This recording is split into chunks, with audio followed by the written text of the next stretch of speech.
1346 del 2022 del libro penal. Enrique, ¿alguna resolución? Sí, su señoría, por resolución de 29 de diciembre de 2022, que indica lo siguiente: para los efectos de la continuación de la vista de esta causa, se designa como ministro de fe al relator Enrique Cosio Vázquez. Por lo tanto, comparezco como ministro de fe, su señoría. Gracias. Esto se pone en conocimiento de los intervinientes y se les da por notificado sin perjuicio que la resolución por escrito y la correspondiente notificación será subida al sistema. Bien, quedan pendientes, según anoté, las réplicas correspondientes a los siguientes intervinientes: Ministerio Público, Consejo de Defensa del Estado en segundo lugar, Instituto Nacional de Derechos Humanos en tercer lugar y la Agrupación de Familiares de Ejecutados Políticos en último lugar. Procedemos entonces a escuchar... Magistrada, sí, perdón, yo no voy a usar mi derecho, no voy a replicar, ya, para que lo tenga presente. Perfecto, usted representa a la Agrupación de Familiares de Ejecutados Políticos. Sí, bien. Su señoría. Bien, se le tiene por renunciar a la réplica, entonces escucharíamos 3 réplicas el día de hoy. Escuchamos a la abogada del Ministerio Público. Muchas gracias, señora ministra. De acuerdo a lo que nos señaló el día de ayer la defensa en su réplica, no se esgrimió ningún antecedente nuevo en cuanto a en este caso, a sus alegaciones respecto al recurso de nulidad, teniendo presente que todo lo dicho estaba más bien vinculado a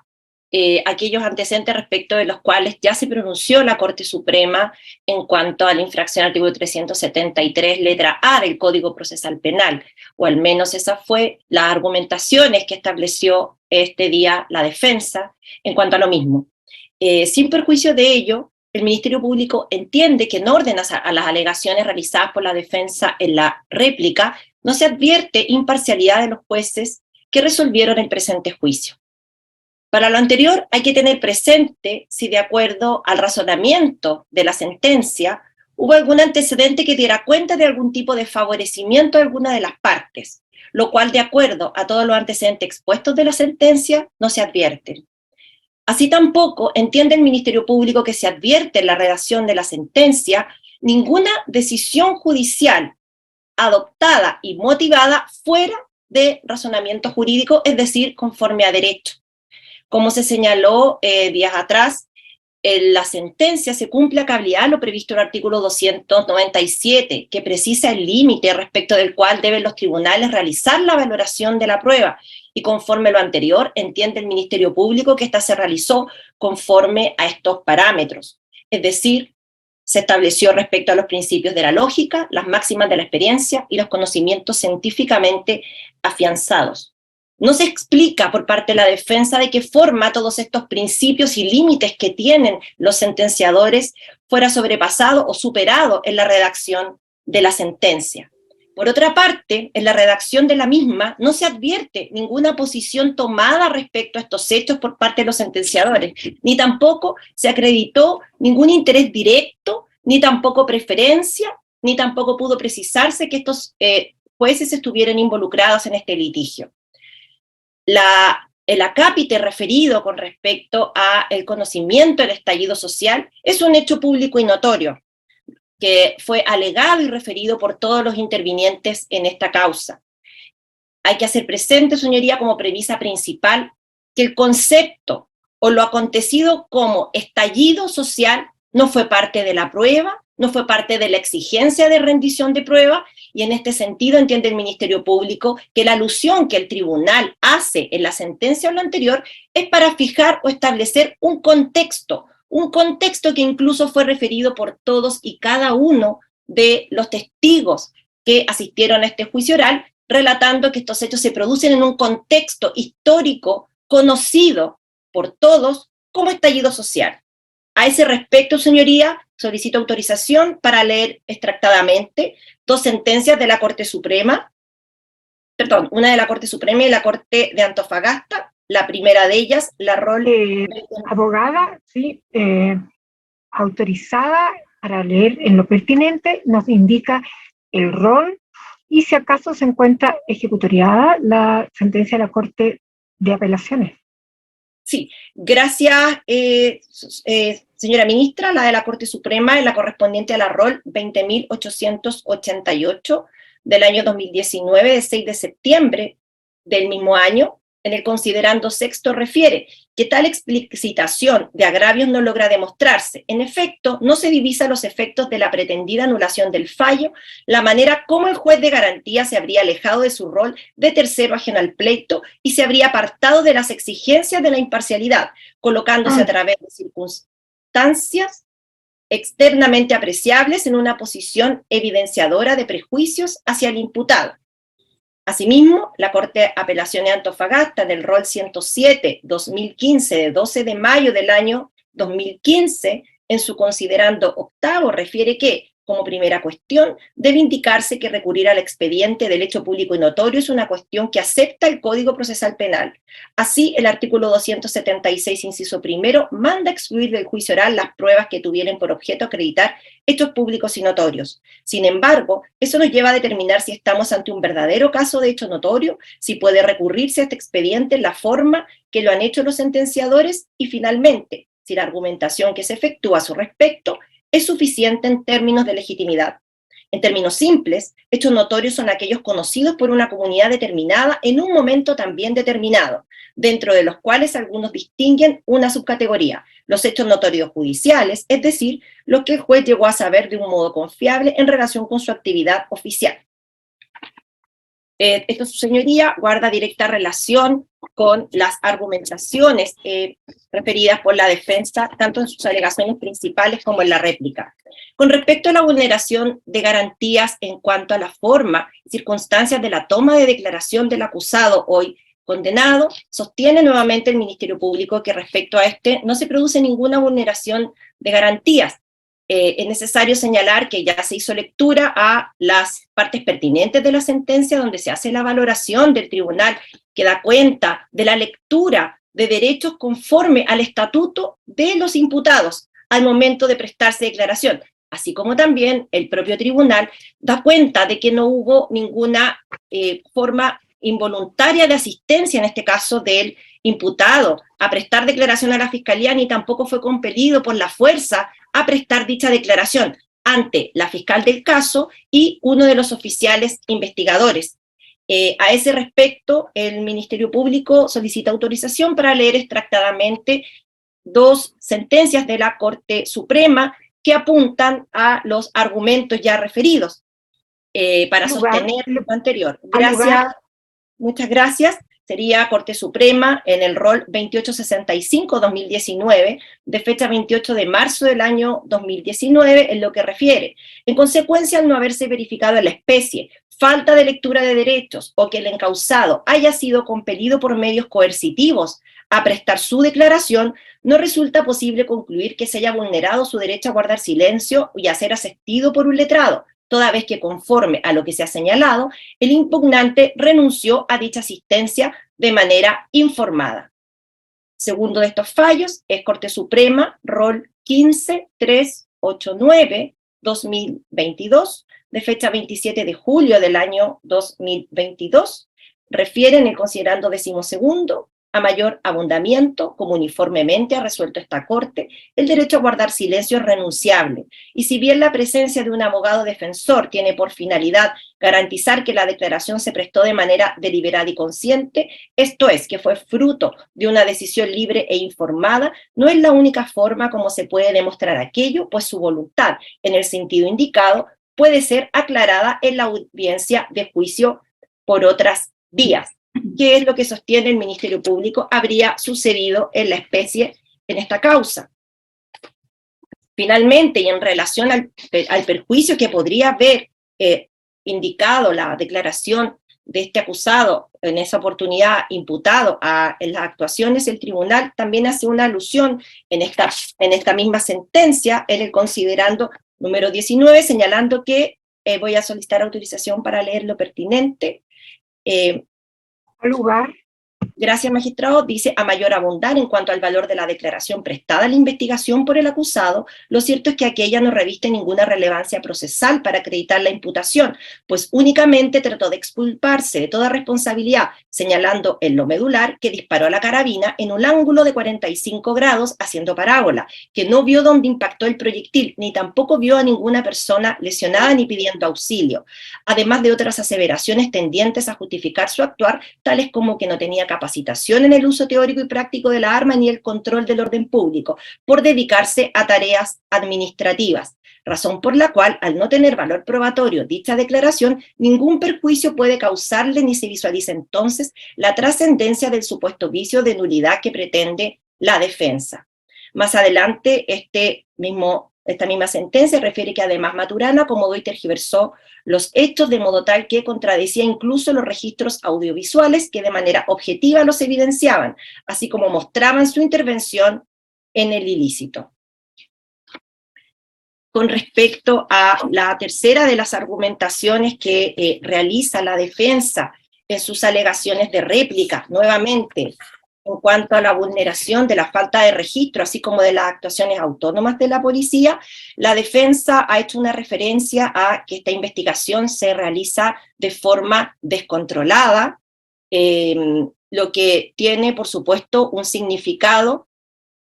que podemos desprender de los dichos de la defensa, sin perjuicio, como ya se ha señalado. Durante la tramitación de toda esta investigación no se levantó ninguna cautela de garantías en cuanto al desorden o a alguna situación que pudiera afectar los derechos de la defensa. A mayor abundar, y como ya se ha señalado, la defensa tuvo acceso a toda la carpeta investigativa desde que asumieron el patrocinio de su representado. Es decir, ellos pudieron controlar todas las actuaciones del Ministerio Público que constaban en la carpeta. De acuerdo a las fechas ciertas que fueron referidas por la defensa, se tenía conocimiento con anterioridad a la fecha de realización de todas las pericias a las cuales la defensa pudo asistir. Del tenor de la carpeta puede establecerse que todos los funcionarios policiales, salvo uno, fueron todos tomados por fiscal del caso en compañía de los funcionarios investigadores, así como también la mayoría de las demás de las demás declaraciones prestadas durante la investigación. Es decir, existió un control por parte del Ministerio Público no solo al decretar las diligencias, sino que también a participar de las mismas, como majaderamente también se encargó de hacerlo presente la defensa cuando se videograbó una de las pruebas experimentales en que efectivamente asiste en este caso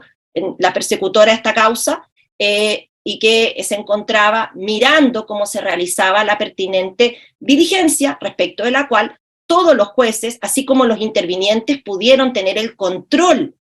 de la realización de dicha pericia, porque esta fue completamente videograbada, o al menos las partes más relevantes, en las cuales se producen los disparos para dichas mediciones. Diligencia a la que pudo asistir la defensa y no lo hizo.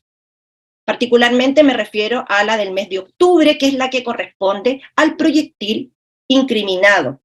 En ese mismo sentido, no existe una falta de control que pretende señalar la defensa en orden a diligencias autónomas por parte de la policía de la forma que se gesta la pericia en la Universidad de Chile, haciendo presente que en el considerando 13º el tribunal se hace cargo particularmente de este punto y solicita autorización para leer una breve parte que no fue referida en las alegaciones días anteriores por, en este caso, formar parte de la misma réplica. Al lugar. Sí, muchas gracias,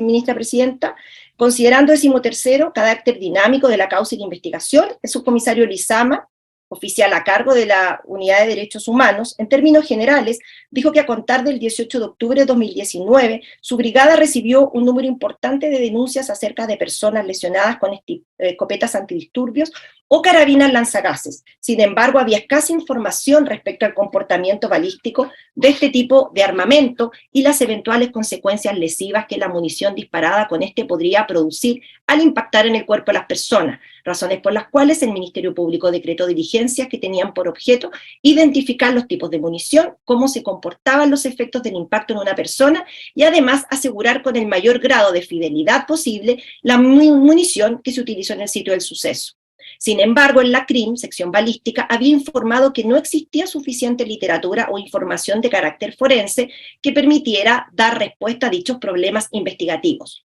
por lo que le comunicaron al Ministerio Público que tendrían que buscar respuestas en otras instancias.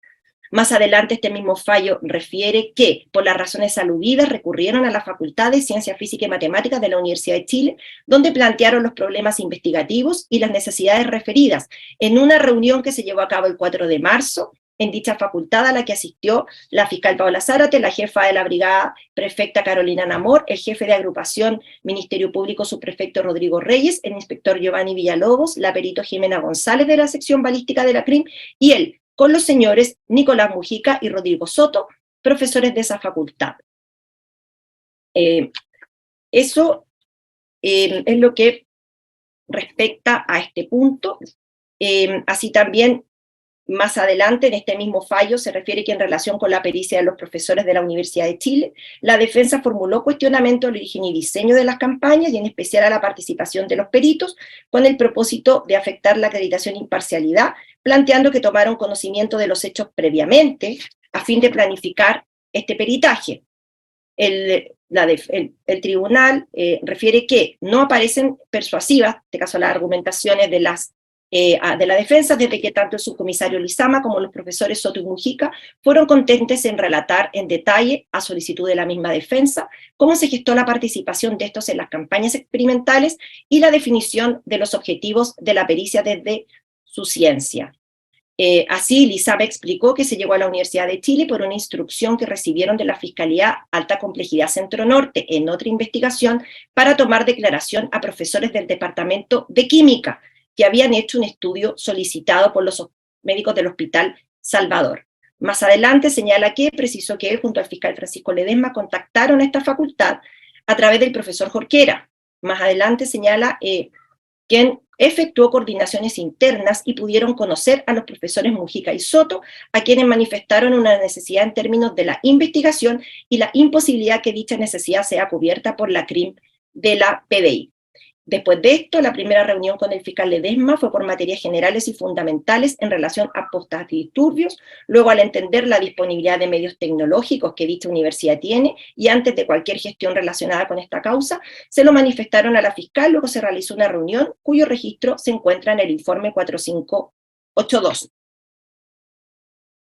Más adelante refiere que en la reunión con la Fiscalía Centro Norte no se entregó antecedentes de esta causa y solo hablaron de las necesidades investigativas de posta antidisturbios, no entregaron antecedentes de causas específicas. Eso es lo que se refiere, sin perjuicio que los peritos Soto y Mujica entendieron que uno de estos casos, por la trascendencia pública, correspondían al tema de carabinas lanzagases, que afectaban a la señora Fabiola Campillay, sin perjuicio que esta solicitud fue de forma general. Aquí la defensa hace una comparación con respecto a las medidas intrusivas de interceptaciones telefónicas, de utilizar esta medida en una causa, en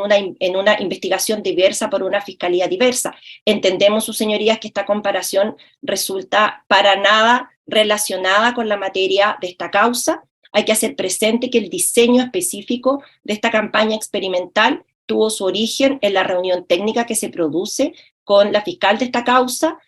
donde se plantean los propósitos y se manda posteriormente la solicitud de la pericia. Hay que hacer presente que el Ministerio Público hizo una propuesta y una solicitud de diligencias en forma concreta y específica a través de un oficio que fue remitido al decanato de dicha facultad y no dirigido a estos académicos. Y fue en este caso el propio decano, teniendo conocimiento que esto eran los profesores expertos en la temática, a quienes se le asigna, en este caso, la pericia respectiva por contar con las cámaras que podían dilucidar el comportamiento de estos proyectiles. Se hace presente, sus señorías ilustrísimas, que todas las conclusiones arribadas pueden extrapolarse a otro tipo de casos con distintas mediciones, porque lo que hicieron los profesores fue realizar experimentos de disparos en distintos ángulos, bajo distintas condiciones, para poder establecer el ángulo probable de disparo en esta causa en concreto, así como también si era posible alcanzar a una víctima a una determinada distancia y el tipo de daño que podía provocar estos proyectiles en cuanto a la velocidad que tenían estos y la fuerza de los mismos. Esto último enlazado con también la argumentación que hizo la defensa en su réplica en cuanto a referir que el tribunal no profundizó en cuanto a las argumentaciones para descartar que esto hubiera sido una piedra, aspecto que entiende el Ministerio Público que se encuentra satisfecho con la lectura que se hizo de manera bastante lata de la sentencia en cuanto al análisis de que el tribunal toma la decisión bajo las diversas hipótesis de establecer que la causa de las lesiones de la señora Fabiola obedece a un proyectil lacrimógeno, a la integración de diversas pruebas, como principalmente son la prueba testimonial, la prueba referida tanto pericial como testimonial de médicos y peritos que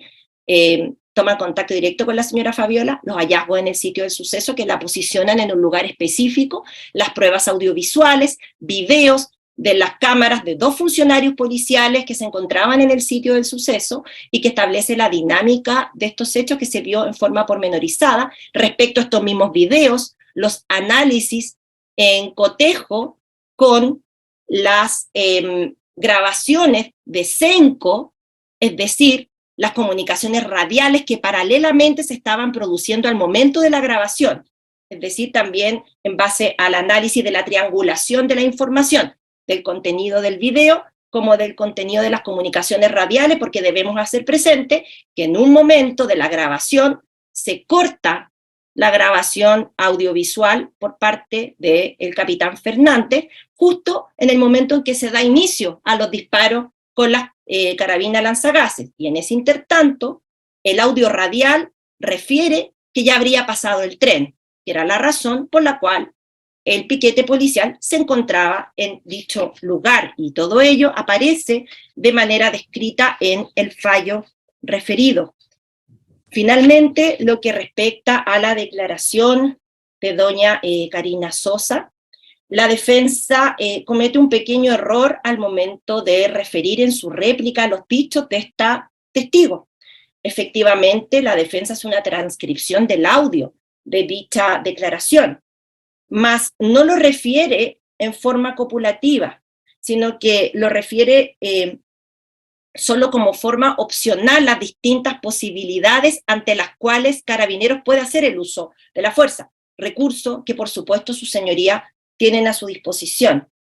En tal señala lo siguiente: si Carabineros fuera agredido con objetos contundentes como piedra, botellas, además insultos y amenazas de muerte, justifica su acción.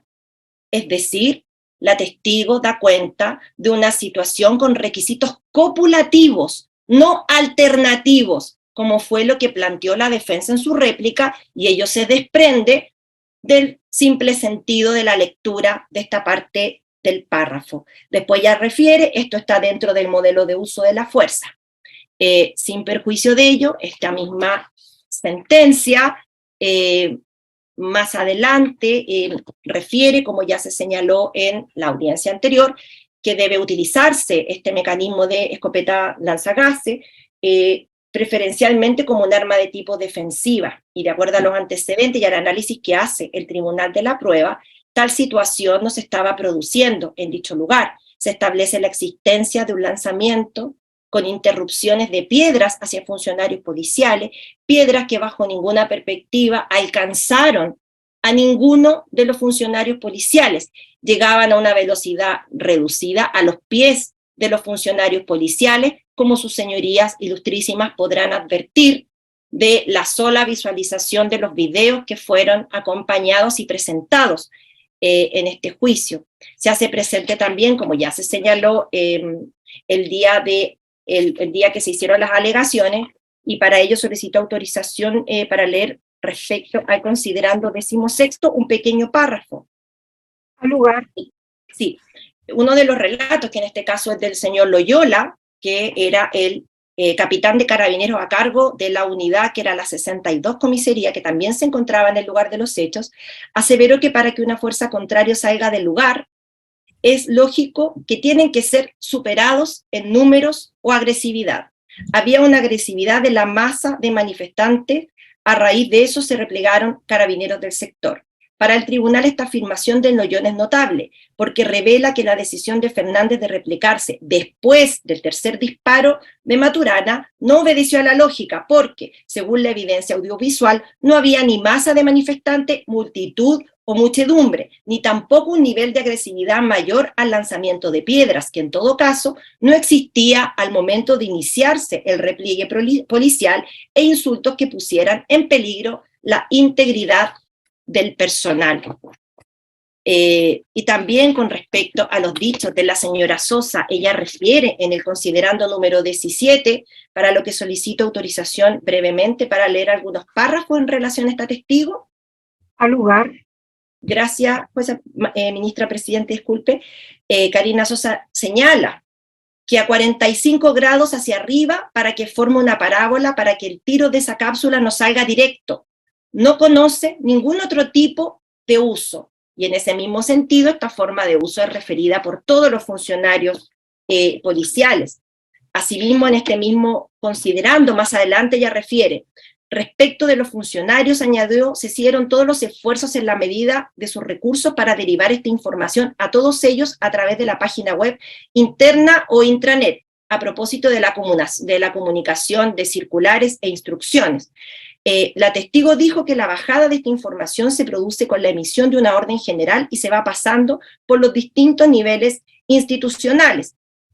A posterior, el tribunal hace un análisis respecto a los funcionarios policiales encargados de recibir la documentación del alto mando y cómo ésta hacía las bajadas a los demás funcionarios policiales, haciendo en este caso el tribunal el match con esta información.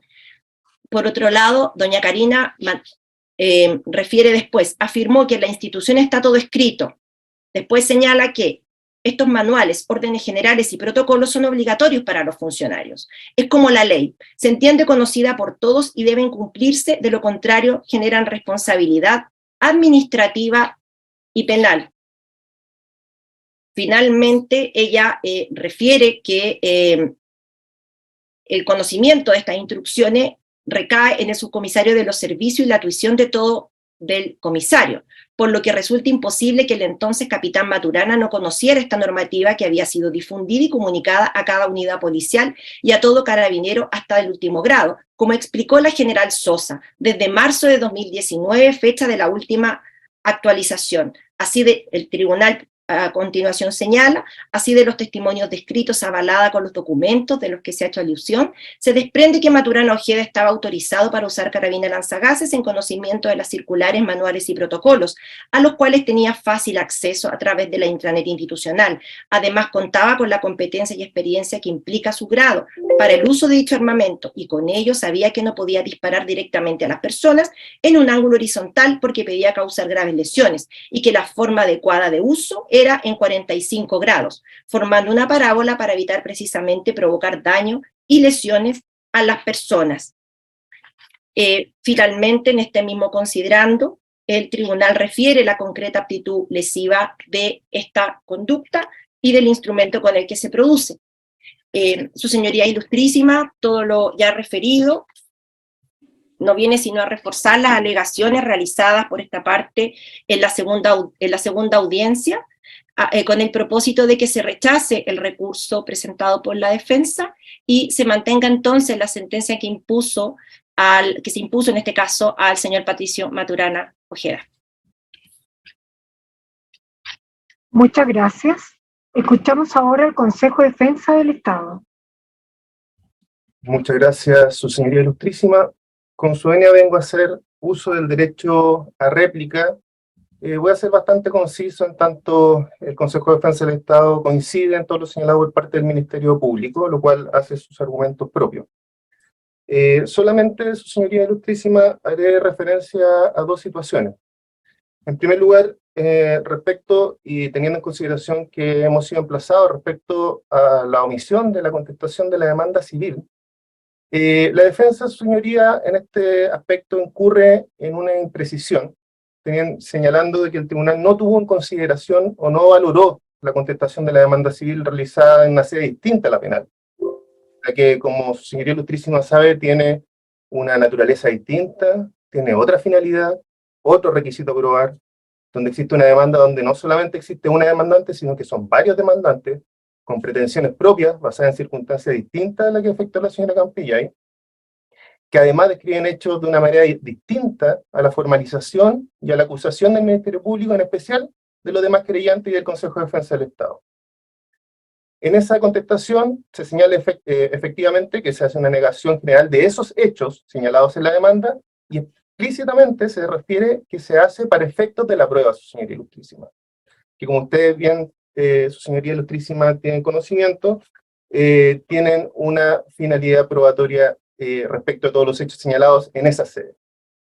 Todo esto, señoría ilustrísima, el Consejo de Defensa del Estado lo señaló en su alegato en el Tribunal Oral en lo Penal, y evidentemente no resultaba necesario reiterarlo en esta instancia, teniendo en consideración además que aquello nada influye en el razonamiento que efectuó la defensa respecto a este párrafo de la sentencia, que como se dijo fue citada de manera parcial.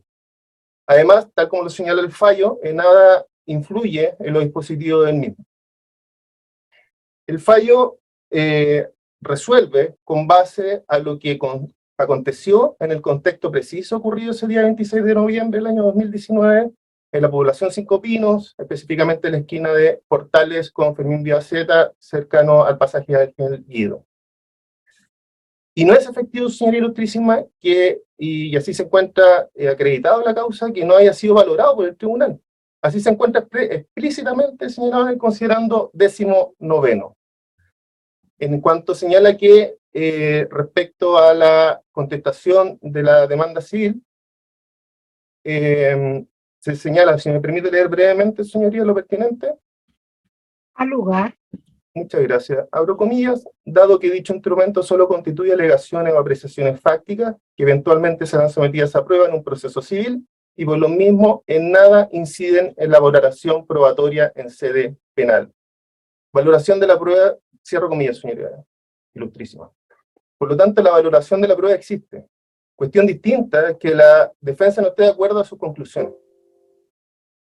La valoración de la prueba, tal como se ha señalado y se ha expuesto por parte del Ministerio Público ya latamente, da cuenta de que se ha dado cumplimiento a la valoración conforme a la exigencia del artículo 374 del Código Procesal Penal, en su letra E relacionado con la letra C del artículo 342. Se encuentra fundamentada y se arriba a las conclusiones mediante probanzas que fueron incorporadas al juicio. Se da cumplimiento, por lo tanto, a esta exigencia legal y, por cierto, respecto a una sentencia que sigue pasos metodológicos para el establecimiento de los hechos y el análisis y valoración de la prueba. Por último, su señoría ilustrísima, y no va a ser reiterativo con lo ya señalado por parte del Ministerio Público respecto de la testigo Karina Sosa, cabe señalar de que efectivamente al respecto se pone en una situación hipotética a la testigo para describir qué pasa en un caso determinado. Y dentro de ese caso, de esos casos en los cuales señala que se justificaría el uso de la carabina lanzagases, señala la existencia de amenazas de muerte. Al respecto, señora ilustrísima, cabe señalar de que la sentencia analiza todo el contexto de lo que ocurrió aquel día. Y dentro de aquello, también lo proferido por parte de las personas que se encontraban en el lugar. Y en el considerando 16º, su señoría, letra B, se indica, si me permite leer al respecto, señora ilustrísima, en lo pertinente. Al lugar en lo pertinente. Brevemente, abro comillas, esa manera de proceder, con una ráfaga de disparos lacrimógenos seguidos, frente a una situación que no representaba peligro alguno para la integridad de los funcionarios ni de terceros, donde la amenaza recibida no fue ni seria ni verosímil, porque no había armas ni elementos incendiarios, constituye un uso abusivo de la fuerza. Cierro comillas. Y esta supuesta amenaza la desarrolla también en este considerando 16º, para concluir en definitiva que estas supuestas amenazas, por lo tanto, no fueron serias ni verosímiles, no cumplen, por lo tanto, con los requisitos para ser consideradas como una amenaza seria. Su señoría ilustrísima, los demás argumentos de la defensa ya fueron expuestos por parte del Ministerio Público, por lo que no me explayaré al respecto, y reitero mi solicitud respecto a al rechazo del recurso de nulidad deducido por la defensa.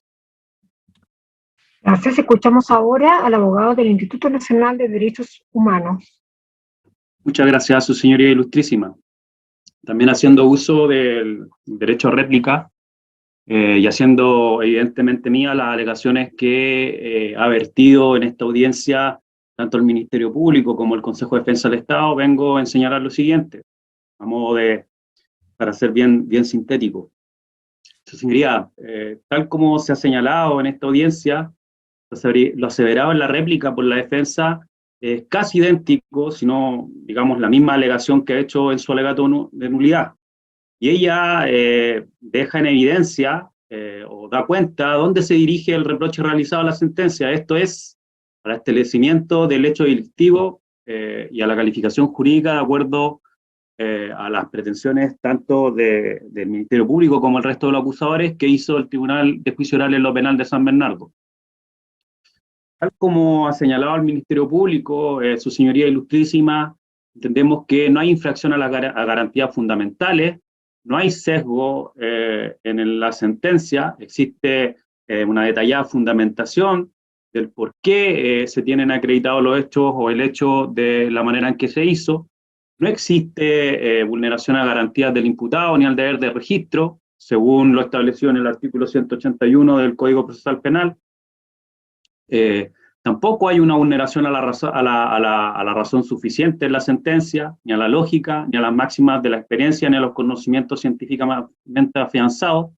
ya que la sentencia, de acuerdo a lo establecido en los artículos 295 y 297 del Código Procesal Penal, se ajusta a la prueba que fue incorporada en el juicio y de acuerdo a dicha normativa. Su señoría,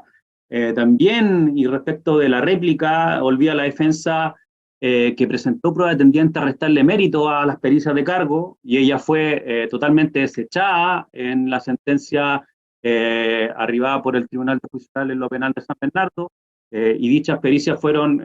consistentes en las declaraciones de los peritos Héctor Casanova y Rodrigo Marco, los cuales, sin perjuicio de ser cuestionados en cuanto a su idoneidad como peritos, o experiencia como peritos, fueron latamente expuestos los argumentos por los cuales fueron rechazadas dichas pericias. Su señoría, en definitiva, las alegaciones hechas por la defensa cuestionan lo fáctico y dan cuenta tanto de la falta de fundamento de la nulidad subsidiaria que está, interpuesta o impetrada de acuerdo al artículo 374, letra E, y también a la del artículo 373, letra A, del Código Procesal Penal. Su señoría, por otra parte, y tal como lo ha señalado el Ministerio Público, como se señaló también en los alegatos de los intervinientes que ya ocurrieron, no puede ignorar la defensa del señor Maturana, que atendía a la calidad de capitán de carabineros, conocía los protocolos de mantenimiento del orden público, es decir, la orden general del número 2635 y la circular de 1832, ambas del año 2019. Su señoría, ante la pregunta de estos intervinientes a uno de los oficiales, subprefecto de los servicios de la prefectura Maipo, el señor Jorge Araya Parodi, que se le consultó si a la época de los hechos, un oficial de carabineros debía tener conocimiento de cómo utilizar la carabina lanzagases, dijo que sí. Su señoría, tampoco olvidar que el fallo reconoce que la situación estaba controlada. Tal como ha señalado el Ministerio Público, solamente se lanzaban algunas piedras de pequeño tamaño. Eso podrá evidenciarse a través de la diversa prueba que fue tanto incorporada en el juicio y como es latamente reconocida en la sentencia. Sucedería, no es necesario escudriñar en el fallo para efectos de inferir de que no haya sido una piedra la que golpeó a doña Fabiola Campillay, puesto que, como ya se ha dicho, existe bastante o abundante prueba que da cuenta de el lanzamiento de un proyectil lanzado desde una carabina lanzagases. Respecto de la recabación, del levantamiento y de la fijación de dicha evidencia, bastante se refirieron los peritos, o sea, los funcionarios de la PDI, señor Lizama y señor Giovanni Villalobos, respecto de estas investigaciones de alta complejidad que basta recordar que la forma en que fue utilizada la carabina lanzagases no es la forma en que debe ser utilizada, digamos, para el control de orden público. Ahora, su señoría, respecto de lo aseverado por la defensa en cuanto a la justificación que habría dado, o que según su interpretación habría dado la señora Karina Sosa respecto a la correcta utilización de la carabina lanzagases, me voy a hacer presente, o voy a hacer míos los argumentos del Ministerio Público respecto a la concurrencia de los supuestos para efectos de poder utilizar dicha carabina. Su señoría, también se hizo alusión a que procedería la utilización de esta carabina respecto al lanzamiento de botellas. La misma sentencia discurre o se refiere a que en ningún momento fueron lanzadas botellas en contra de carabineros, solamente, como se ha dicho, algunas piedras. En relación a la correcta utilización del armamento antidisturbio, el mismo fallo, y en relación al uso de la carabina lanzagases, dispone que la normativa institucional y las consecuencias de su uso incorrecto declararon todos los funcionarios de Carabineros y otros testigos de la PDI, que de manera uniforme sabían que dicho armamento debía usarse formando una parábola en 45 grados para evitar causar daños o lesiones a las personas, como es el caso que nos convoca. Eso sería ahora, y respecto a las alegaciones que la pena sería desproporcionada, entendemos, su señoría, que el artículo 69 del Código Penal, entendiendo que a la extensión del mal causado y que se trata de un delito de violencia institucional que afecta a derechos humanos y bienes jurídicos esenciales reconocidos tanto en el Código Penal como en la Constitución Política del Estado, hacen procedente o hacen proporcional la pena que se ha aplicado. Su señoría, respecto para esto, y ya terminando, habrá que recordar, su señoría